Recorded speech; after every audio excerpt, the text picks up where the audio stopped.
Well, Larry Hughes is going to pop out and get the ball. Jordan's going to rub his man off of Leitner and then cut down the center and gets a nice pass from Larry Hughes.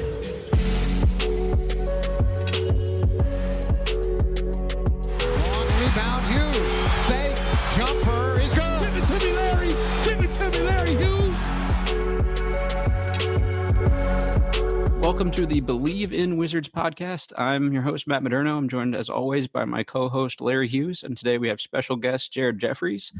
Jared was a McDonald's All-American, took Indiana to the national championship game as a sophomore, was Big Ten Player of the Year, the 11th pick in the 2002 draft, spent over a decade in the NBA, and obviously 4 years with our Washington Wizards. So, Jared, thanks for joining us. No problem at all, dude. Good to be here. So the NBA has announced that they're going to do this horse tournament that'll start this Sunday night. The matchups will be Chauncey Billups against Zach LaVine, Tamika Catchings versus Chris Paul, Mike Conley versus Paul Pierce, and Trae Young against Allie Quigley of the WNBA. I know this is something the NBA tried in the AllStar Weekend a couple years ago. I literally don't even remember that, so it must not have gone that well. But what do you guys think about this idea? I think right now people are dying for content. I think they're dying for any kind of sports, just any kind of normality in their life. We'll see how it works, but I think right now people just want anything different than just replay content. Yeah, and I'm a TV guy, so I'm pretty much I'll watch anything at least one time. So we'll have to see how it goes, man. And anything basketball related, I'm jumping right on that to see what it's about. I was a veteran too. Maybe I could throw my hand in and get me a couple shots up in the horse game, man. Just to have some fun with it. Yeah, and I mean, right now, anything that you can do to raise money for charity, raise awareness, get people off their couches, give somebody something. I mean, people want their sports back. They want their idols back, and that's so gone right now. It's just almost disappeared in the workplace. I mean, I find myself every night watching like games from when we played, or watching like replays where I know the outcome of the game, but just watching basketball because it's not there. Yeah, man. I was watching the game the other night, and I'm like, that was a bad pass. Like, what do you mean? Like, okay, but you have to be in that moment. I'm like, man, you got to catch that. Why you didn't make that shot? But it's like why you didn't make that shot. It already happened. Yeah, right. Yeah, it's something fun to do. It is for sure. So some of the stuff I read said that this didn't really pan out in AllStar Weekend because maybe guys didn't take it particularly seriously. So based on the folks they have here, it sounds like a group of people that would be willing to go all in on this and try to actively win it. So I think that probably helps the chances of it succeeding too. Yeah, and I think what we just talked about right now, especially, they know how important it is. AllStar Weekend, it's no offense to everybody that's there. Like, when you get to that weekend, there's so much going on. It's a whirlwind 3 days. You don't sleep. Your friends or family are there. You're going out at night, and you get to a horse tournament that maybe the fans aren't into it. They're there waiting for the three-point contest or the dunk contest, and you're like the opening act of a comedy show. So it's like, it is hard. But I think now people understand how important it is to give a good show to the audience to kind of promote your brand. Yeah, I mean, just having that, that being competitive, it's hard to have those juices flowing, especially in All-Star, in an All-Star setting. But you talk about now when, nobody is doing, we're not doing anything. So I think we're looking to compete, how fast we can get up to the sink to wash our hands, man. We're competing in with everything, around this house. Who's the first to make it to the icebox and to the couch and back? It's just like we want to compete at all costs. But you also got a house of all your girls are 6 feet tall, and little Larry's like 6'4" now. So like, you got a house full of athletes now, man. And we got to compete, man. We have to compete. It's like my little one, my young one, she's playing volleyball now. So it's like she was just getting that, that little juice going, and then it was cut short, man. And how old is she now? She's 10. Oh, that's so funny. My 11-year-old, same thing. She don't like any sport. She just started playing volleyball, and she's good at it, like naturally good at it. So she's like devastated because like all these club teams came and approached us, and they were like, "Can she play?" And she really felt it because they were like, it was cool. It was cool to see her finally, because basketball she's terrible, softball she was terrible, golf she was terrible, like volleyball she was naturally good at it, and she felt like, okay, I'm actually good at something now. That's the same story, man. She was winning. Like, she was winning. She was getting confidence. I like volleyball because it brings the girls together. I mean, whether they make, a great play or they make a mistake, they're always coming in. They huddle up in the middle. They salute each other. So that's what brought me to it. And she was, she loves it. That's awesome, man. That's cool. Yeah. So Jared, you probably get asked about this a lot, but your 2002 national championship game, you were the propelling force on a team that made a really cool run in the tournament. I'm going to full disclosure, I am a Maryland alum and fan, so I was one of the few times I rooted against you, but you beat Duke in a really good Duke team, and that to me is almost better than a Maryland win. What would have been like if that run had been taken away from this kind of situation? You know what, man? The part for me, I was only a sophomore, and Elle can speak on this too. You love your university, but whenever you're going to school with the primary focus of becoming an NBA player, and me and Elle both were like hometown guys, you want to try to increase the brand of your university, but it would have been devastating, but we weren't that good. And I know that sounds crazy. We got there on a run. It wasn't like we were the number one seed or I was a senior. If I didn't have a chance, I still would have gone to the NBA. My legend as far as in my hometown would have been diminished, but it wouldn't have affected a whole lot for me personally. I couldn't imagine being a senior, man. I couldn't imagine being a number one seed and like this was our one chance to win a national title or this was my last chance to play college basketball. That would have been devastating, Like, and Elle was kind of similar to me. Like, you went to your school, you helped your school to a better place, but your goal was to be an NBA player. Yeah, man. We were just talking about the year we played in the tournament and playing against UMass and then obviously losing to the champion, which was Kentucky. It just brought back so many memories. Like, it brought back, the travel preparations that we had. It brought back who would actually make it to the game. We were in Atlanta, so it's like, it brought back all of those memories as far as to what that actual journey went through. I mean, what that actual journey was. So I feel for those guys that missed out, but like you're saying, if you have a bigger, a bigger picture, a bigger calling, especially as an underclassman, you're able to make those adjustments faster than, a senior per se, obviously. But, I'm glad that I got the opportunity to play, in the tournament, and I'm so, sad for those guys that did get that opportunity to, like Jay said, to build that legend of what a run can do for you. I mean, it's incredible what, 4 games, 5 games can do for you for your entire life. I mean, that can set you up, for life. So it's sad, but again, as the world turns, man, we got to keep pushing. Yeah, and one of the hardest parts for a lot of the seniors is even when you lose your last game, like you're like, all right, man, that was a heck of a run. That was it. The anticipation of even like the conference tournaments, there were so many seniors that didn't get that. They didn't even there was no closure. It was like you wake up one day and you're like, your college career was over. At least if you see like the clock winding down, you're able to hug all your teammates. You're able to hug and do that. And even like at the end of school, you still go play intramurals. You still go play at the local gym. They didn't get any of that, man. It was like basketball's over, get off campus.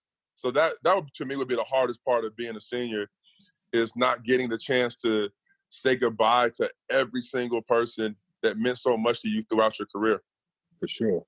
And I think that's a pretty good segue into the next thing I wanted to ask you guys about. Obviously, you both ended up, Jared, you were directly drafted by the Wizards, and Larry, you signed as a free agent there pretty early on in your career. So you guys were both teammates there.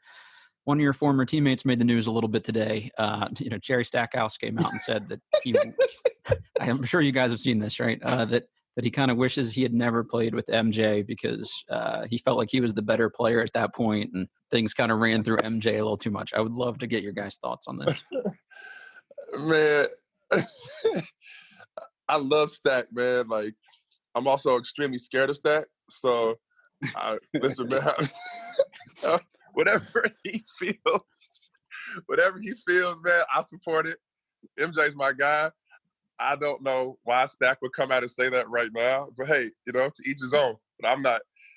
I'll let Elle tackle the first part of this one, and then Stack can't get me. I felt the same way, man. I love Stack. Like, Stack's my guy. We connect just on a level of just like understanding of like where he came from and how hard it was. You know what I'm saying? Just his family upbringing. But when you talk about, you know, in the basketball space of, you know, the best or the greatest to ever do it, like, I'm taking a back seat.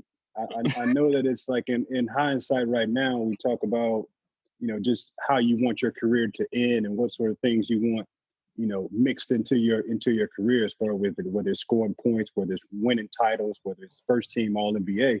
I mean, those things are, you know, when we look back, we say, you know, we wish we had the opportunity, we wish we would have accomplished these goals. So different scenarios and different situations throughout the league, whether it be teammates, coaches, general managers, presidents, owners, all of that stuff understands it comes into play.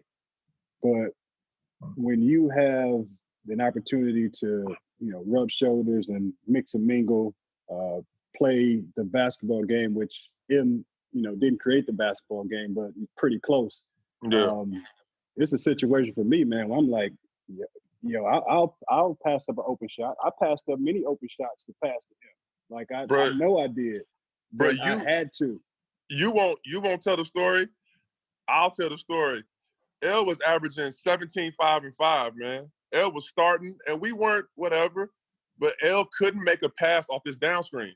Swear to God, this is the exact, and it's not a knock on anybody, and I say this. This isn't a knock on L. This is a knock on T. Lou. It's a knock on M. But L had a hard time getting the pass to where M wanted it off his pin down. T. Lou was used to the triangle system, and he could make the pass. Bro, we came into practice one day, and they were like, Larry, you're not starting no more. T. Lou, you're in. And to Larry's credit, he was upset. He was frustrated, but he's never said nothing. You know what I'm saying? Like, you understood that that's part of the game. Like, the greatest player ever wants the ball at this time, and this is going to help him be a better player. So, like, it's basketball, bro. Like, Larry, like Eddie Jordan didn't want me to shoot. If I would have had Mike D'Antoni earlier in my career that, like, opened it up, like, if you have Mike D'Antoni that lets you do what you did. So, yeah, man, if was a fifth, we'd all be drunk. So it's tough to come out and talk about, you know, 20 years ago what we would have done. I don't do that, man. Like, I had a good career. I have a wonderful life. So I don't carry that kind of ambition or that kind of animosity. Yeah, I'm with you, man. I'm with you. I sacrificed. We all had to sacrifice, but I mean, that's the guy. Like, if you're gonna like sacrifice, I said, like right anybody, now, bro, if you pick up the phone and you call MJ, he answers. You know what I'm saying? Like, yeah. I'll sacrifice a year of my life, like, for that, man. Like, that's pretty big time. Yeah. It probably helps too for both of you guys being younger relatively, and knowing that he probably didn't have like a ton of years on the team. If you had like 7-8 years of that ahead of you, it might be a little tougher to deal with. But when it's a limited thing, like El said, man, it's still Michael Jordan, man. Like, you know, but that's also what makes Stack such a good competitor, man. Is like, you couldn't tell Stack nothing. Like, he knew how good he was, and he proved it, man. He played, after those years, he played another like 10 years, didn't he, El? Yeah. Stack's the guy, man. Stack's one of those guys that I look at as like, I don't necessarily talk about, you know, many mentors or teammates that, you know, that kind of fostered, you know, those early relationships. But Stack is one of those guys for me. Like, I can call Stack right now and be like, man, what's up? I'm going through this, so let's talk about this, and he'll answer, and we'll have those conversations. So it's not any, you know, sort of slight on anybody, but if we're talking, and that stuff is in the public, so we all have to make a comment on it. And I'm taking the back seat, you know, every time. Yeah, I'm the same on that one. And like I said, and I'll say that I'm not scared of many of my teammates. I was scared of Charles Oakley. I was scared of Jerry Stackhouse and Larry Hughes. Those are the three people I'm scared. To be fair to him, like, that's the clickbait piece that people will pull out of this. Like, the full thing was just, hey, you know, at that point in my career, like, I thought like I helped build something in Detroit. And he was kind of disappointed about being traded at that point. And that's understandable, I think. Yeah. And I mean, you also got to realize now, I didn't read the full context of it. I just saw that part. But it's also a lesson to all of us. Like, you got to be so careful what you say at all times, especially right now, because everybody's looking for anything to jump onto. And that kind of leads me into another thing here too. Bradley Beal was on the Zach Lowe podcast today and talked about that, I guess, famous incident from last year where they had a practice that kind of blew up and everybody yelled at everybody. And, you know, he said it ended up being good for them to kind of clear the air and force everybody to talk through it. But it was kind of the disappointing part, I think, was that it got out. It's a little different social media wise than when you guys played. But were there times where people just blew up at each other and you guys just kind of had to work it out, behind closed doors? Brendan Haywood and Eton Thomas. Every week, probably. Nah, man, it's definitely different. Me personally, man, I've never been a fan of team meetings. I know team fights and arguments and dust-ups are going to happen, but I think it divides teams. I don't know how you feel about that, man. I think anytime you have an incident where people start fighting and you're not on like a championship contending team, but like you heard all the stories and you went through it, when you're on those teams and guys start getting in physical altercations or really yelling, it divides the team, in my opinion. Like, it should never get to that point. Yeah, for me, it's like, what sort of blow up or what actually happened. I mean, you get different stories about this happened, that happened, and then you just never know like what the source was. So when you have team meetings or those things that go on within the practice within those lines, it's like those things are for the betterment of the team. And to have a physical altercation, that's a different animal. I mean, those are some of the things that you necessarily don't come back from, especially if you're not on necessarily a winning team or a championship team, because that's that frustration is not just about basketball. That's some personal feelings that's going on. So those things take time to blow over if they ever do.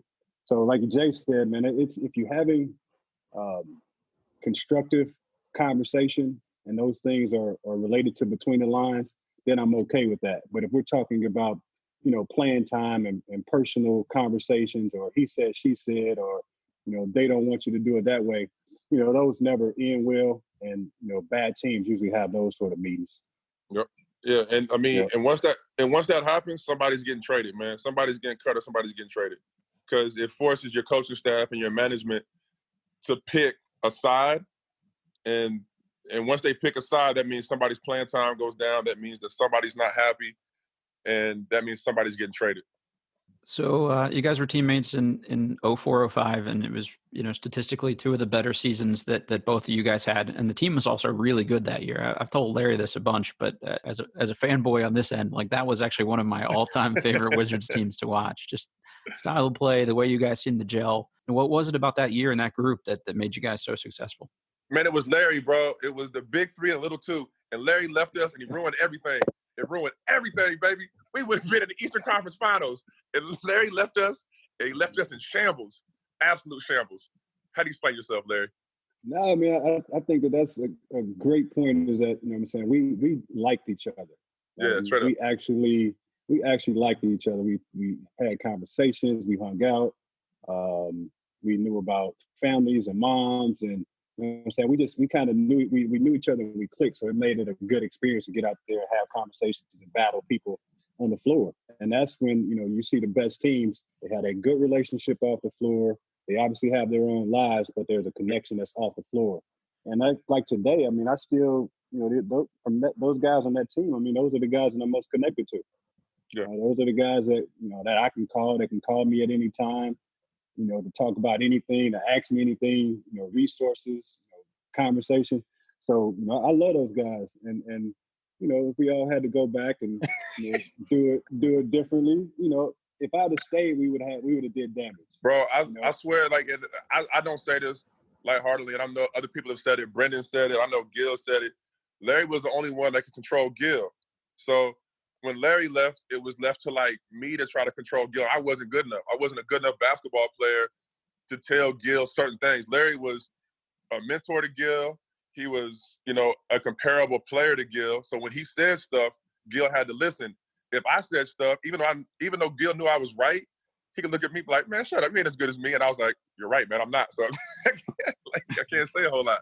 So it was, man.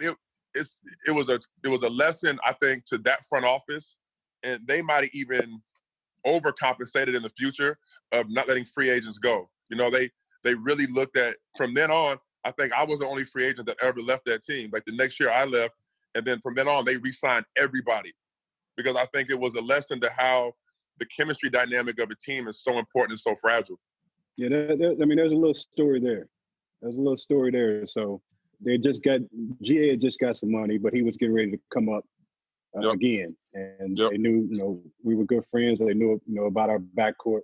So I was coming up. I'm like, look, you guys know what type of person I am. I don't get into the back and forth. So let's not, negotiate. Just kind of, let me know what you think I'm worth. And then if it makes sense, we'll sign it and we'll go. Yeah. So they took way too long to reach out and give an offer. And that was really the problem, is like, you guys didn't value me for what I brought to the table, who I was.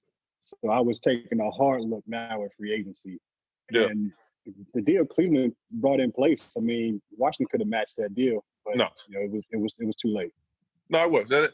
But I said that if you look from then on out, like Ernie re-signed his guys, man. Like he made sure that he had his guys locked up from then on out. Like, and for me, it was a lesson, man, because early on, I didn't realize how fragile NBA teams were. I didn't realize that, L wasn't the most vocal guy, but he could say something and we all have respect for him for whatever reason.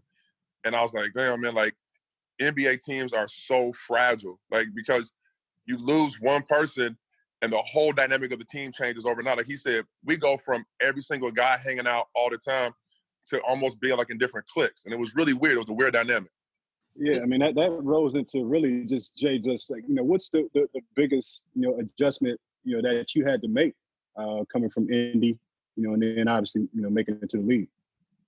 Well, it's, a lot of people are star players. The NBA was different back then. You didn't come into the NBA and the coach, and you have, like now you got 15 coaches, you got 15 players. You had your own coach that told you how great you were all the time, that worked out with you twice a day. We came in there, dog. We had PJ, Larry Drew, Johnny Bach. Like, there wasn't no workout coaches. It was you hitting me like, let's get in the gym. It wasn't people that actually, they cared about you, but they didn't really push you and care about you. So that was my thing that was different, was I was the best player and I had a coach at my disposal at all times to work with me, to show me stuff. When you come in as a rookie back then, it was you on your own path. I even heard you talk about it like AI was your guy. So you'd be like, hey, let's go do this. He'd be like, no, come on, L, let's go do this. So like that kind of, it didn't hurt your career, but like think how different your development would have been and maybe quicker if you did have a coach be like, man, come on. Because back then it was all veterans. Back then it was MJ grabbing me. It was L grabbing me. It was Stackhouse grabbing me to do these things. I didn't have a coach that was telling me to like get in the gym at all times. Like we were in the gym, but it wasn't like it is now. I mean, the kids, I mean, I call them kids now. I'm getting old, I guess. But no, they have to understand that advantage that they have at this point, from a skill development, just from an overall thought process of when these kids come in and they have potential. Now They have the ability to have that potential, nurtured by, an identified coach of somebody that's developing them to be better, later on. So the guys that are coming in now have a huge advantage, obviously as times go and as they evolve. But that's one of the things that I think is pretty much overlooked, as far as to what, guys come into the league now and what they have access to. Hell yeah, man. Like, bro, could you imagine, like, we came in, Larry Brown wasn't trying to develop you. Like, LB's a Hall of Fame coach, it's unbelievable, but he doesn't know who Larry Hughes is. He don't care who Larry Hughes is, because Larry Hughes helped him win right now. I'm coming in, Michael Jordan wants to win. It's his last year. They're kind of trying to get a contract extension. Like, they're not trying to develop Jared Jeffries into being this. How can I plug him in to being a playoff team? Like, that was the biggest difference that I saw, is there was no development. There was, how do I put this guy in a spot to win right now? And not that it stunts your growth, but you didn't expand your game the way the player. Man, if I would have come out shooting threes back then, bro, it would have been I probably would have been a better shooter long term for my career, but I wouldn't have played. They'd have been like, man, get over here and sit down next to us, man. Like, we don't need that. I look at both of you guys as two players that probably could have benefited from being, 10 years later in the way the game's played now. And Larry being able to play both guard positions and defend at a high level, and they could put you on pretty much anybody. And Jared, like they could even put you in a small ball 5 situation nowadays, the way it's played. What do you guys think about the era you're in versus being a decade later? What it done for you guys? For me, I love it. I mean, for me, I love it, man. I love it. I think that, the style of play that we had to endure, it made us better. Made us better thinkers, because the paint is completely clogged up. So you have to figure out, another way to put the basketball in the hole. So for me, I'm like the veterans told me when I came in, man, if my mom would have had me, 5, 10 years.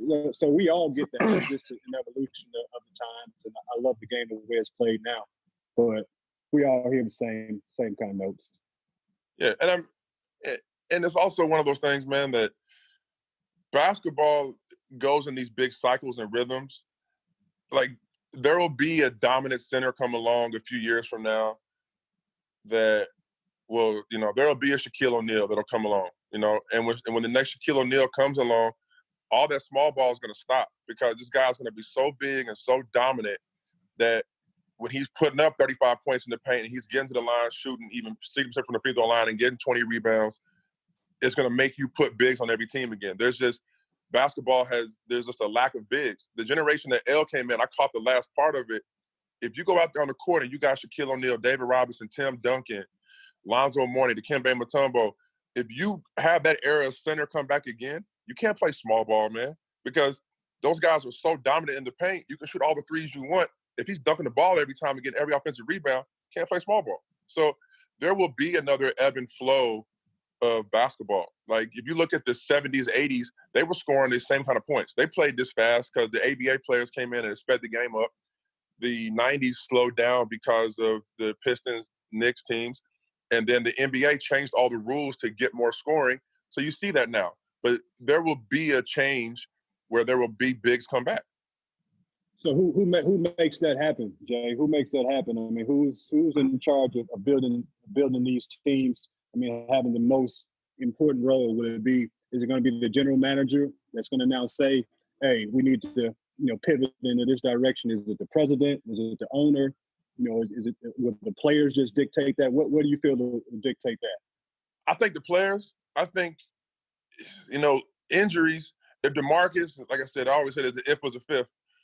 But if DeMarcus doesn't get hurt and DeMarcus goes somewhere, you take Nikola Jokic, you take Yusuf Nurkic, like, you have skilled bigs that can guard different positions, but no one can guard them.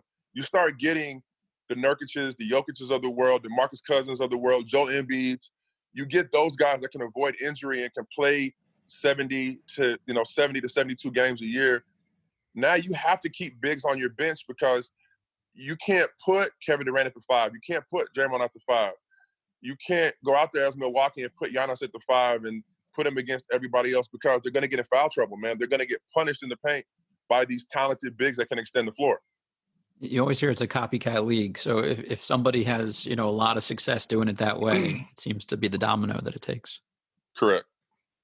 I ask you that, Jake, because I'm wondering if you're going to, get back involved in the front office, man, and try to sit at one of these tables where you're, the general manager, the president of some sort. And then, if that's your mindset is to understand where the game is, but always looking for, that next flow. So what are your thoughts on getting back into the front office? I'm going to get back in the NBA. I love basketball. I think that it's definitely something that I'll never walk away from, never go away from. Did video games for a while. It was awesome. But then basketball is always my calling. I think the next change in the guard is going to be defensively.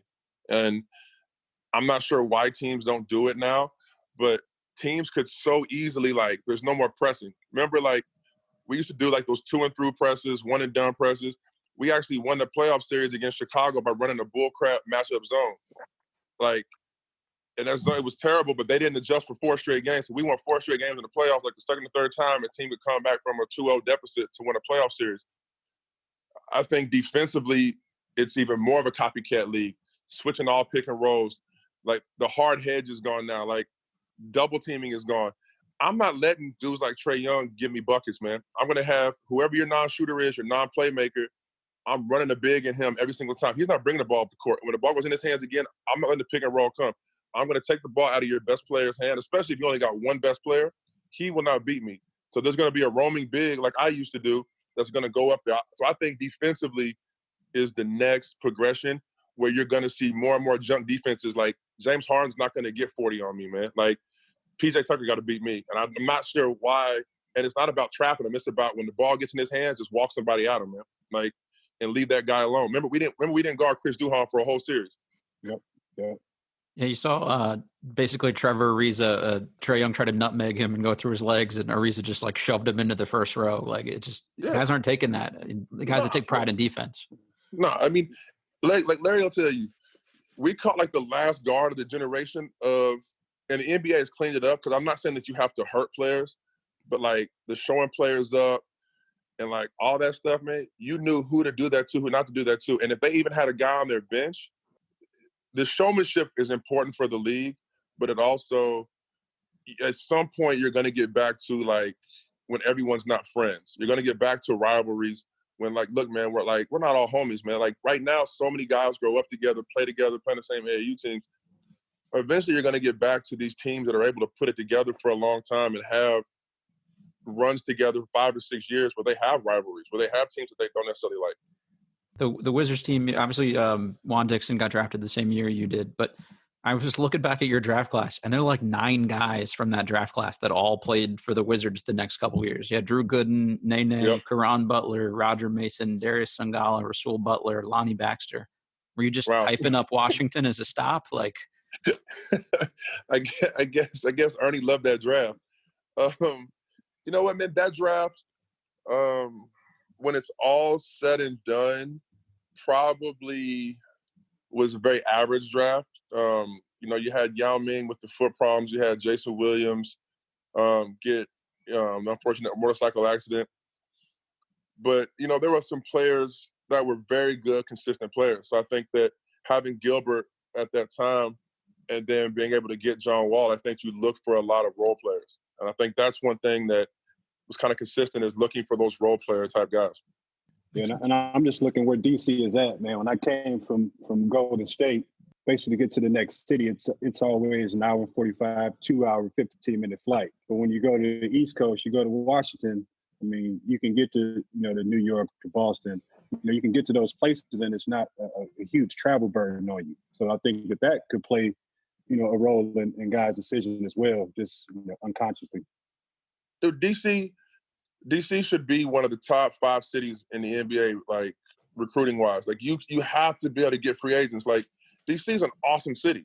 So I still haven't quite figured out why they don't even get looks from free agents, like even recruiting, like how you, when Obama was president, how you couldn't just get a guy, but like, and Obama fly on Air Force One. I don't know if that's legal, but fly on Air Force One, go pick a dude up, take him to the White House for dinner. Like, there's a tax loophole where if you're a resident of DC, you pay the same taxes as the market you're from. Like, it has so many advantages. Like you said, you can be anywhere on the Eastern Seaboard in like 45 minutes to an hour. It's kind of weird that DC isn't more of a destination for people. Sure. So I got a light one for you. In the league, during your time in the league, who's your best bet? And then who was your best rookie? I'm not going to lie. My best bet really might have been Stackhouse, dude. Like, I learned so much, and he was so crazy. Like, some of the stuff that we would do, I was like, this man is a maniac. Like, he was so crazy. And he could turn it on and off. He could go, remember how I used to sing with him? And if you sang with him out loud, he would just stop singing upstairs. I called him Jeremy Stackhouse. But you would go to sing with him, and he would just turn and just look at you just mad because he didn't want no one else to sing with him. So he would break out singing. But seriously, like, I learned so much from Stack, and I was so scared of him at the same time. Because I heard the stories about Leitner. I heard the stories about Jermaine Jackson, about Jerome Williams. And I knew that he would, like, turn on dudes. So I was scared of him, but I was so intrigued by him. So probably Stack, because I learned a lot from him. My best rookie, probably, no lie, man. I had so many rookies. Probably either Jeremy Lin or Landry Fields. Like, those two dudes were awesome, man. And it was fun to be in New York and kind of, like, see them progress and grow. Ish Smith was, like, another one. Like, if you would have told me that Ish Smith would be in the NBA right now, you could bet me $1 million, I'd have been like, nah, he ain't gonna make it, man. Because he was such a bad shooter, greatest kid in the world. But like, I was like, nah. And the career that he's put together is pretty incredible. What's your answer to that one, Larry? My best bet, man, that's a tough one. My rookie is GA Gilbert.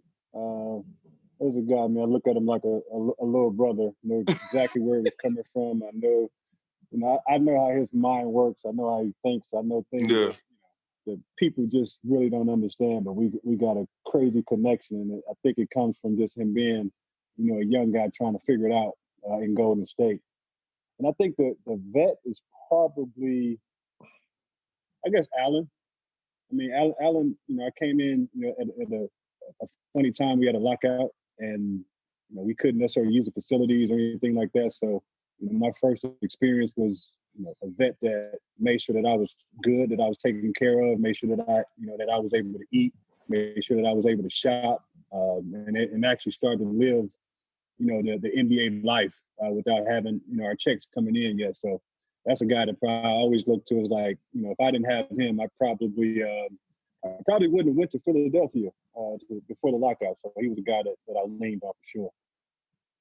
The time that we're in right now, obviously with no sporting events going on, and obviously these kids and everybody's playing at the 2K and these different games and whatnot. So I know you spent some time in the esports space. Have you thought about first tell me a little bit about the esports space, and then have you thought about re-entering the space?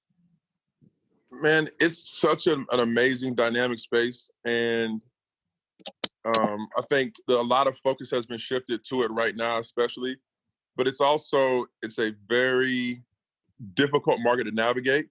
Even though the viewership numbers are massive and people love playing the games, they love watching the games, in order to actually make money is difficult. Like we'd have viewership numbers week in and week out that trumped a lot of regional numbers for NBA teams, but to monetize it is difficult.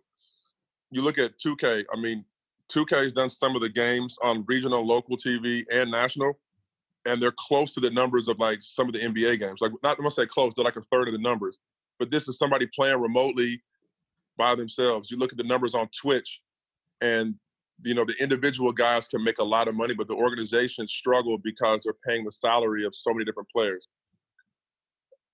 I think that in the next few years, someone's going to figure out how to actually make money. But that being said, like MLS teams still lose money. There's still some NBA teams up until 4 years ago that still lost money. So I think that you have to look at the appreciation value of each individual game, because the publishers make billions. Like Call of Duty right now is on fire. It's doing millions of concurrents a day, but it would be hard for an actual individual organization to make the money. So I still do some consulting work for different brands that are looking to get in the space. But it is, man, it's only going to get bigger and better. Like, how many games, do your kids play games? Not much, man. Not much. Really? My son, I think he plays a 2K, Okay. but that's really it. Yeah, and then video games are so hard now. They're not like when we play, bro. Like, video games now, you got to know how to hit like all 20 buttons, and it's like, it's not fun to me. I don't know if I got old, but like, being able to press all those buttons and then move the controller a certain kind of way, and it's too much for me. Yeah. I must be an old cat, because, man, I'd rather read a book. I'd rather read a book, man. I'd just rather read a book. You give me a Nintendo joystick, and that's all good. But anything else, you got to press with your pinky and then with your thumb, and then spinning it around. That's tough. No, I had a chance too, just the global market. Like, I had a chance to work with a bunch of Korean players that were on my League of Legends team, and to see how like they would get gifts. So like when you were playing, bro, did like girls or anybody ever send you like gifts to the arena? Yeah, for sure. Expensive gifts? Nah. That's what I said. Okay. Okay, so I had this kid named Hooney. He's one of the top League of Legends players in the world. Big personality, great kid. Bro, like 2 or 3 or 4 occasions, he got like Gucci, Louis Vuitton, and like Chanel gifts to our office from like fangirls. I'm like, how does that happen? Like, and I was paying him good money. Like, I was paying him like high 6 figures. So I'm like, how how you get money like this and you got girls you don't know her? He's like, nah. And she sent you a Gucci wallet? I said, fishy. Very fishy. That's big time. That's what I said. That's big time. I got a couple cards and maybe some flowers here and there, man. Yeah. Yeah, like, Gucci. bro, he got a Louis Vuitton backpack. I said, it's got to be knockoff. Bro, he took it to the store with the ID number. It was real. I said, who are your fans, and why are they buying you gifts for $5,000? Who are they? We're in the wrong line of work here, guys. We're in the wrong business. Yeah, we're in the wrong business. It's crazy. But you know what, Jay? We got, CJ was talking the other day, about the guys who struggle, or the guys that may be struggling during this time as far as, when the checks do dry up, just trying to identify, like, what's the percentage of players, that are in the league now that are probably either going to struggling right now, or just are in that space of living from check to check, basically. You got what you think about, that situation as far as players handling their money? I think that it'll be the same percentage. People always drive me nuts when they want to judge athletes, because we're one of the only professions that every single dollar that we make is accounted for and is public record and public knowledge. You got billionaires out here that have shell companies that pay themselves minimal amounts, that pay no taxes. Every dollar that we get is taxed because it's public record how much we get paid. And people judge, like, a lot of players based off that, and that kind of drives me nuts, man. Because I know hedge fund managers that have made hundreds of millions of dollars that make the wrong bet and go broke. But nobody knows those guys' names, so they don't put public pressure on them. I think that in this situation, because Noah saw it coming, you're at such a level of money and opulence from the star NBA players and from the league itself. If they can't put together a fund and allow players to apply to that fund to get money back, why wouldn't they loan the money internally? You know what I'm saying? Like, why do players have to go out to these loan sharks and pay 10, 15, 20, 30% on these loans when they could go to the higher end players of the league and say, look, dude, all you guys chip in $3 million, you'll get this money back plus interest, guaranteed. Like, seems like a no-brainer to me. Like, the CJs of the world making $30 million, you got $2 million bucks, Dame, you got $2 million bucks, everybody put in $2 million, pull together $100 million, help the young players out. They're guaranteed contracts. So as soon as the NBA starts up again, that money's going to go right back into this fund and come out to you at 3 or 4 or 5%, 10, 5% at the most. So you're doing a service to your fellow player. You're making a little bit of money, but you're not price gouging your players. That's what I think the Players Association and the league should do. It should be an internal fund created by the Players Association and the league that's easily done. And that's not a new concept, because I remember talking to you years ago about that same sort of concept, whether it's, in this time of the virus. I mean, that's been something that you actually talked about, a few years ago. Yeah. And the players are making so much. I mean, the salaries are so high now. When the times that we played, that actually makes a lot more sense than it did, 3, 4, 5 years ago. Yeah. So, I think that's a great idea. Yeah, I mean, like, here we are, and everybody's going to struggle, man. Like, this isn't just, for the first time ever, we're all Americans. Everybody that we know will be affected by this virus in one way or the other. Financially, small businesses, even large corporations. You look right now, man, AMC Theaters, Cheesecake Factory, Neiman Marcus, they're not making it through this. And they employ thousands of people. The league's going to be affected by this. So, like, you're going to have a huge percentage of young players that everyone will say, oh, he makes $1 million a year. How could that happen? Well, Neiman Marcus makes billions of dollars a year. How did they not see this happen? So let's not criticize young kids and individuals that never saw this coming, because nobody did. Yeah, because at this point, I was talking to somebody the other day. I mean, it's like there's no VIP. Everybody is general admission.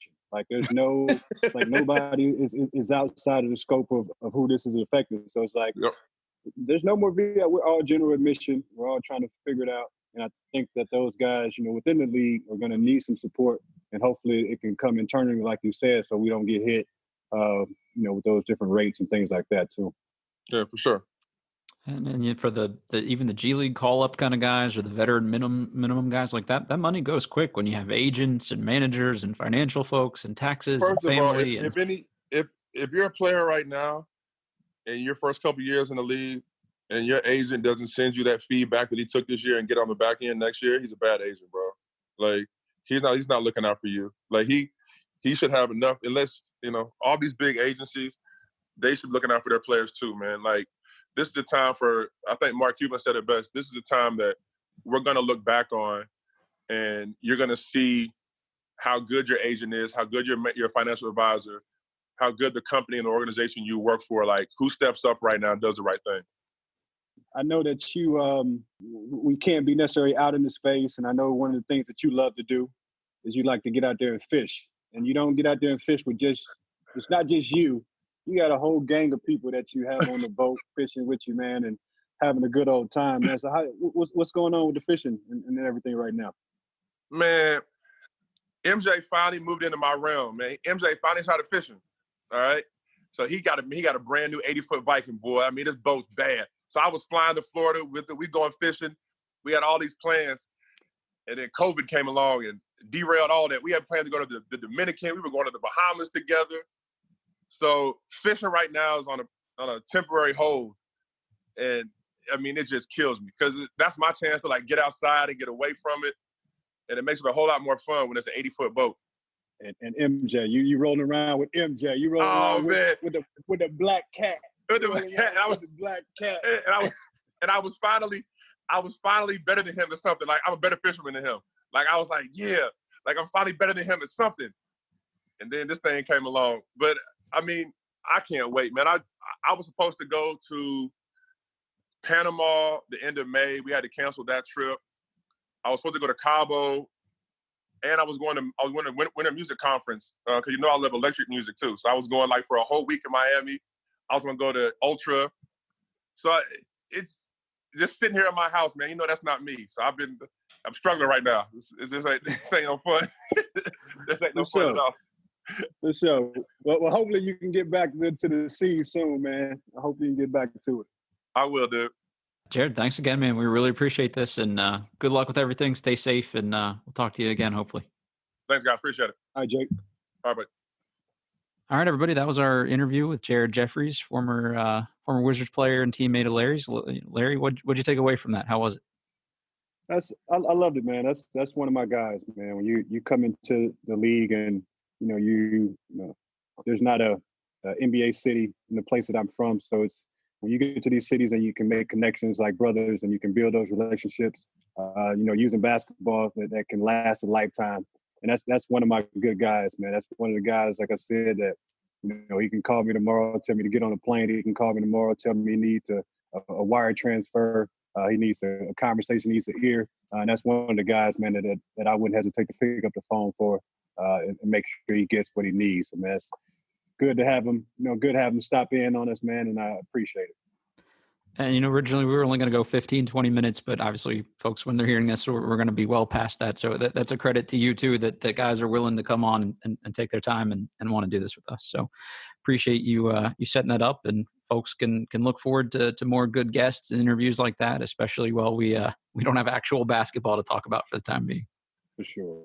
All right, everybody. That was this week's Bleav in Wizards podcast. Again, as usual, remember to check us out. You can download us anywhere that podcasts are available. So please rate, review, subscribe, all that good stuff. And check us out on Twitter. You can find Larry and I both, but our account for the podcast is Bleav in Wizards, BLEAV in Wizards. So we'll definitely line some more of these up and hit us up on social media and let us know if there's anybody in particular you want us to talk to or topics that you want us to hit with those guys. So until next time, thanks, Larry.